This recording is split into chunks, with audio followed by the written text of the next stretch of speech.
আসসালামু আলাইকুম। এটিএন বাংলার গ্রামগঞ্জের খবরে সবাইকে স্বাগত জানাচ্ছি তনুজা দাস। শুরুতে জানিয়ে দেব সংবাদ শিরোনাম। চিকিৎসকদের কর্মবিরতিতে অচল ঢাকা ও চট্টগ্রাম মেডিকেল কলেজ হাসপাতাল।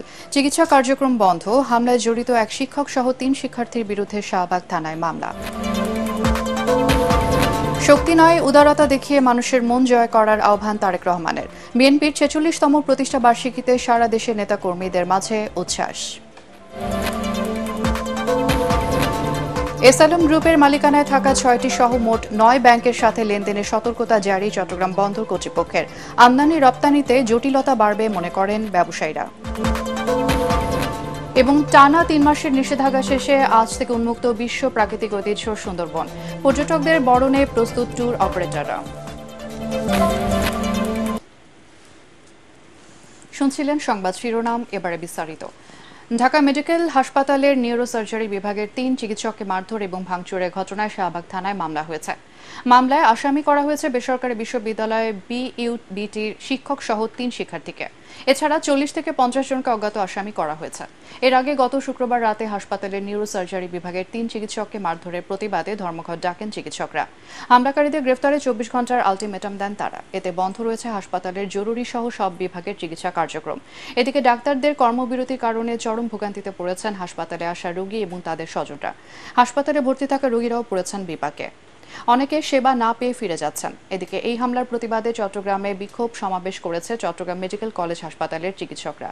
দুপুরে হাসপাতালের প্রধান ফটকের সামনে কর্মসূচি পালন করেন চিকিৎসকরা। আজ দুপুর থেকে সারা দেশের সব সরকারি বেসরকারি হাসপাতালে কমপ্লিট শাটডাউন কর্মসূচি ঘোষণার পর চট্টগ্রাম মেডিকেল কলেজ হাসপাতালে নতুন করে রোগী ভর্তি বন্ধ হয়ে গেছে। তবে আগে থেকে ভর্তি হওয়া রোগীদের চিকিৎসা সেবা চলবে বলে জানান চিকিৎসকরা। উৎসাহ উদ্দীপনা এবং নেতাকর্মীদের আনন্দ উচ্ছ্বাসে উদযাপিত হল বিএনপির ৪৬তম প্রতিষ্ঠা বার্ষিকী। ছিল আলোচনা সভা ও দোয়া মাহফিল। কুড়িগ্রাম শহরের দাদা মোড়ের দলীয় কার্যালয়ের সামনে দোয়া ও আলোচনা সভায় বক্তব্য রাখেন জেলা বিএনপির সভাপতি তাসবির উল ইসলাম। পরে শহীদ প্রেসিডেন্ট জিয়াউর রহমান এবং ছাত্র আন্দোলনের সকল শহীদের আত্মার শান্তি কামনায় দোয়া করা হয়। নড়াইলে বিএনপি কার্যালয়ে আলোচনার সভায় বক্তব্য রাখেন জেলা বিএনপির সভাপতি জাহাঙ্গীর আলম।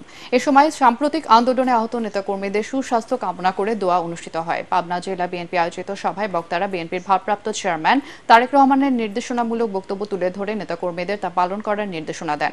হবিগঞ্জের শায়েস্তানগরে দলীয় কার্যালয়ে আলোচনা সভা ও দোয়া মাহফিলে খালেদা জিয়ার রোগ মুক্তি, চলমান বন্যা পরিস্থিতি থেকে উত্তরণ সহ তারেক রহমানের সুস্থতা কামনা করে দোয়া করা হয়।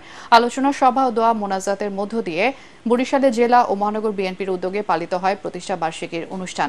দুপুরে জেলার অশ্বিনী কুমার হলে অনুষ্ঠিত আলোচনা সভায় বক্তব্য রাখেন বরিশাল দক্ষিণ জেলা বিএনপির আহ্বায়ক আবুল হোসেন খান সহ অন্যান্যরা। শক্তি কিংবা ভয় দেখিয়ে নয়, ইনসাফ এবং উদারতা দিয়ে মানুষের মন জয় এবং জনগণের ভালোবাসা অর্জন করার আহ্বান জানিয়েছেন বিএনপির ভারপ্রাপ্ত চেয়ারম্যান তারেক রহমান।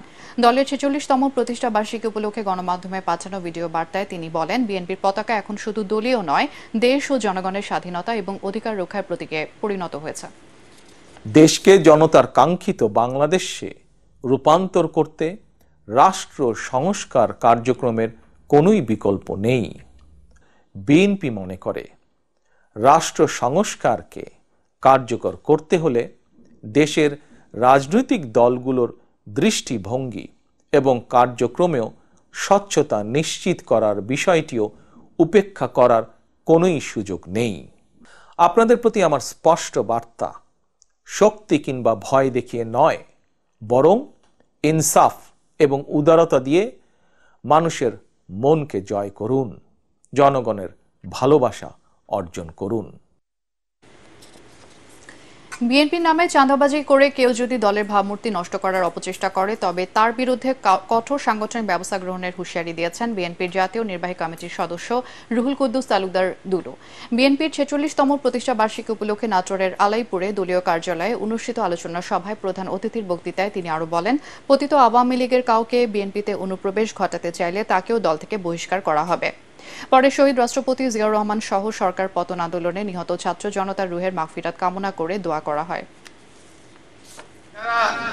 এই ১৫ বছর আওয়ামী লীগ করেছে, তাদেরকে যদি বিএনপির কোন নেতা যদি তাদেরকে আবারও বিএনপিতে নিয়ে এসে তাদেরকে আবার বিএনপি করানোর চেষ্টা করে, আগে তাদের বিরুদ্ধে প্রয়োজনীয় ব্যবস্থা নেওয়া। এবং আমাদের নেতা পার্টির চেয়ারম্যান তারেক রহমান বলেছে, বিএনপির নাম দিয়ে যদি কেউ গ্রামে গ্রামে ওয়ার্ডে ওয়ার্ডে বিভিন্ন এলাকা চাঁদাবাজি করার চেষ্টা করে, তাদেরকে কিন্তু আমরা তাদের বিরুদ্ধে ব্যবস্থা গ্রহণ করব। বৈষম্য বিরোধী ছাত্র আন্দোলনে সারা দেশে শহীদদের স্মরণে সাভারে আলোচনা সভা ও দোয়া মাহফিল অনুষ্ঠিত হয়েছে। সাভারের বিরুলিয়া ইউনিয়নের বাগনিবাড়ি এলাকায় আয়োজিত সভায় শহীদদের আত্মার মাগফিরাত কামনায় এই দোয়া মাহফিল অনুষ্ঠিত হয়। এতে প্রধান অতিথি ছিলেন ঢাকা 19 আসনের সাবেক সংসদ সদস্য ও বিএনপির কেন্দ্রীয় সহ পরিবার কল্যাণ বিষয়ক সম্পাদক দেওয়ান মোহাম্মদ সালাউদ্দিন বাবু। বক্তৃতায় তিনি বিএনপির নাম ভাঙিয়ে কেউ অন্যায় করলে তার বিরুদ্ধে কঠোর ব্যবস্থা নেয়ার হুঁশিয়ারি উচ্চারণ করেন। এতে আরও উপস্থিত ছিলেন ঢাকা জেলা বিএনপির যুগ্ম সাধারণ সম্পাদক খোরশেদ আলম, সাভার থানা বিএনপির সাধারণ সম্পাদক গোলাম মোস্তফা সহ নেতাকর্মীরা।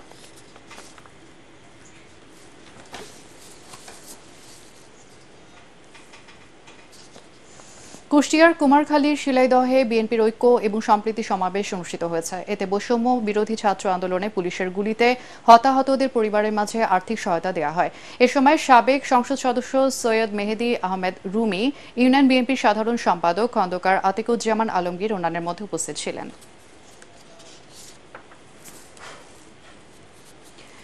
এসআলম গ্রুপের মালিকানায় থাকা 6টি সহ মোট 9টি ব্যাংকের সাথে সব ধরনের লেনদেনে সতর্ক করেছে চট্টগ্রাম বন্দর কর্তৃপক্ষ। বন্দরের প্রধান অর্থ এবং হিসাব রক্ষণ কর্মকর্তা মোহাম্মদ আব্দুস শাকুর এক চিঠিতে এই নির্দেশনা দেন।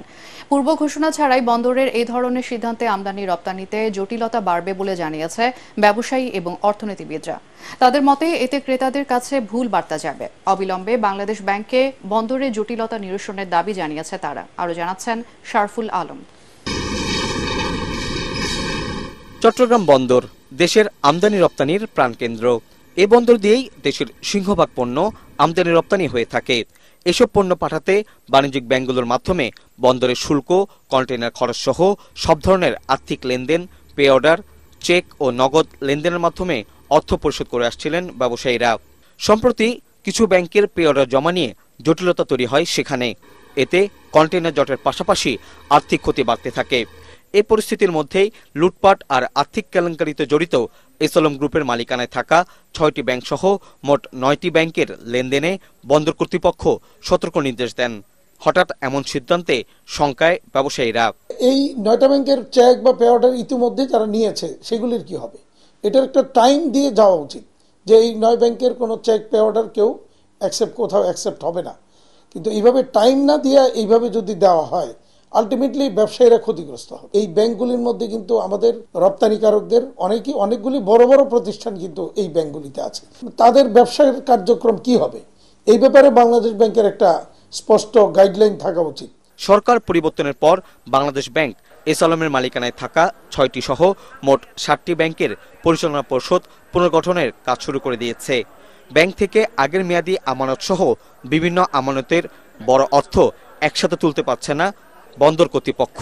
এসব ব্যাংকে নতুন করে লেনদেনে নিরুৎসাহিত করছে বন্দর কর্তৃপক্ষ। এতে সংকট তৈরি হয়েছে আর্থিক লেনদেনে। যদি এই ব্যাংকগুলো সব রকমের কার্যক্রম বন্ধ থাকতো, তাহলে সেই ক্ষেত্রে যদি চট্টগ্রাম বন্দর কর্তৃপক্ষ এই ধরনের সিদ্ধান্ত গ্রহণ করতেন, তাহলে সেটা যুক্তিযুক্ত হতো। চট্টগ্রাম বন্দর কর্তৃপক্ষ যদি এখন তাদের এই সিদ্ধান্ত প্রত্যাহার করে, তাহলে সেই ক্ষেত্রে ব্যবসায়ীরাও যেমন একটা স্বস্তির মধ্যে থাকবেন এবং তারা আস্থা পাবেন।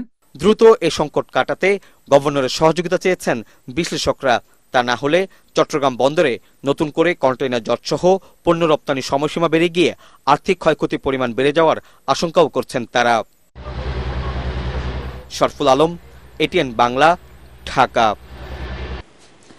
নওগাঁ জেলা প্রশাসনের কার্যালয়ে হামলা 9 বছর পর সাবেক খাদ্যমন্ত্রী সাধন চন্দ্র মজুমদার, সাবেক পরিকল্পনা প্রতিমন্ত্রী শহীদুজ্জামান সরকার সহ আওয়ামী লীগের সহযোগী সংগঠনে 74 জন নেতাকর্মীর নামে বিস্ফোরক আইনে মামলা হয়েছে।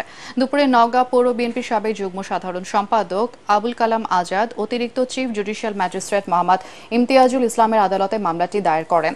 মামলার অভিযোগে বলা হয়েছে 2015 সালে 30 ডিসেম্বর রাতে নওগাঁ পৌরসভা নির্বাচনের ফলাফল ঘোষণার সময় সাবেক খাদ্যমন্ত্রী সাধন চন্দ্র মজুমদার, সাবেক পরিকল্পনা প্রতিমন্ত্রী শহীদুজ্জামান সর্দার, নওগাঁ সদর আসনের সাবেক এমপি নিজামুদ্দিন জলিল, পৌর আওয়ামী লীগের সভাপতি দেওয়ান সেকার আহমেদ শিশানের নেতৃত্বে জেলা প্রশাসনের কার্যালয়ে হামলা চালিয়ে ভাঙচুর, নির্বাচনের ফলাফল সংশ্লিষ্ট কাগজ ছিনতাই এবং জেলা প্রশাসন চত্বরে ককটেল এবং হাতবোমা বিস্ফোরণের ঘটনা ঘটে।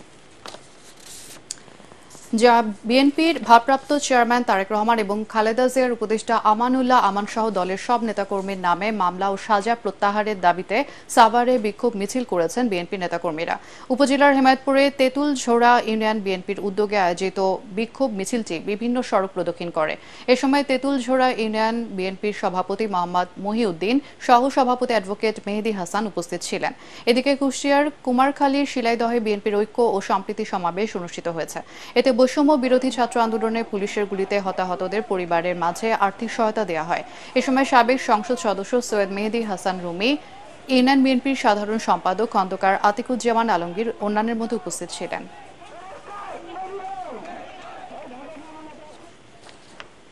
টানা 3 মাসের নিষেধাজ্ঞা শেষে আজ উন্মুক্ত হল বিশ্ব প্রাকৃতিক ঐতিহ্য সুন্দরবন। এরই মধ্যে বনজীবী এবং ট্যুর অপারেটররা পৃথিবীর বৃহত্তম ম্যানগ্রোভ এই বনে কার্যক্রম পরিচালনার সব ধরনের প্রস্তুতি নিয়েছেন। তবে দেশের বিভিন্ন জেলায় বন্যা এবং রাজনৈতিক অস্থিরতার কারণে পর্যটকদের আগমন নিয়ে শঙ্কিত সংশ্লিষ্টরা। বাগেরহাট প্রতিনিধি আমিরুল হক বাবুর পাঠানো প্রতিবেদন, জানাচ্ছেন জাহিদুল আলম। প্রাণ প্রকৃতি রক্ষা, বন্যপ্রাণী এবং নদ নদী ও খালে মাছের বিচরণ ও প্রজননের স্বার্থে গত 1 জুন থেকে সুন্দরবনে প্রবেশে নিষেধাজ্ঞা জারি করে বন বিভাগ। 3 মাসের এই নিষেধাজ্ঞা শেষে রোববার থেকে পর্যটক, বাওয়ালি, জেলে ও মৌয়ালরা ঢুকতে পারছেন বিশ্বের বৃহত্তম এই ম্যানগ্রোভ বনে। সুন্দরবনের করমজল, দুবলা, কচিখালী, কটকা, হরিয়াবাড়ি ও হিরন পয়েন্ট সহ সকল পর্যটন কেন্দ্র প্রস্তুত পর্যটকদের বরণ করতে। তৈরি করা হয়েছে নতুন ওয়াচ টাওয়ার, ফুড ট্রেল সহ নানা স্থাপনা। ঊর্ধ্বতন কর্তৃপক্ষ আমাদেরকে সেইভাবে নির্দেশ দিয়েছেন যে এরকমের যারা পর্যটক আসবে তারা যেন সুষ্ঠু সুন্দরভাবে পরিপাটি অবস্থায় আমাদের সুন্দরবনটা উপভোগ করতে পারে, এটাকে ব্যবস্থা করে দেওয়ার জন্য। এদিকে দেশের বিভিন্ন জেলায় বন্যা ও বর্তমান প্রেক্ষাপটে পর্যটকের আগমন কম হওয়ার শঙ্কা সংশ্লিষ্টদের। দেশের যে পরিস্থিতি, লোকজন খুব কম, আর 3 মাসের জন্য সুন্দরবন বন্ধ ছিল, এর জন্য অনেকজন কম, বোট সব ঘাটে বসা আছে। আপনাদের এখনই বর্তমানে ভাড়া কম হয়। আমরা যেন লোকজন নিয়ে বেড়াইতে পারি, আমাদের বাল বাচ্চার রুজি রুটি এই বোটের পরে নির্ভরশীল। হারবাড়িয়া টুরিস্টদের আসার জন্য একদম উপযোগী করে তোলা হয়েছে এবং এখানে নিরাপত্তা ব্যবস্থা ব্যাপক জোরদার করা হয়েছে। প্রজনন মৌসুমে নিষেধাজ্ঞা থাকায় সুন্দরবনে মৎস্য ও প্রাণী সম্পদ এবং জীববৈচিত্র্য আরো সমৃদ্ধ হয়েছে, এমনটাই প্রত্যাশা সকলের। জাহিদুল আলম, এটিএন বাংলা। আর এই ছিল এখনকার সংবাদ। আমাদের এটিএন বাংলার সংবাদ ইউটিউবে দেখতে ব্রাউজ করুন youtube/ATN Bangla News।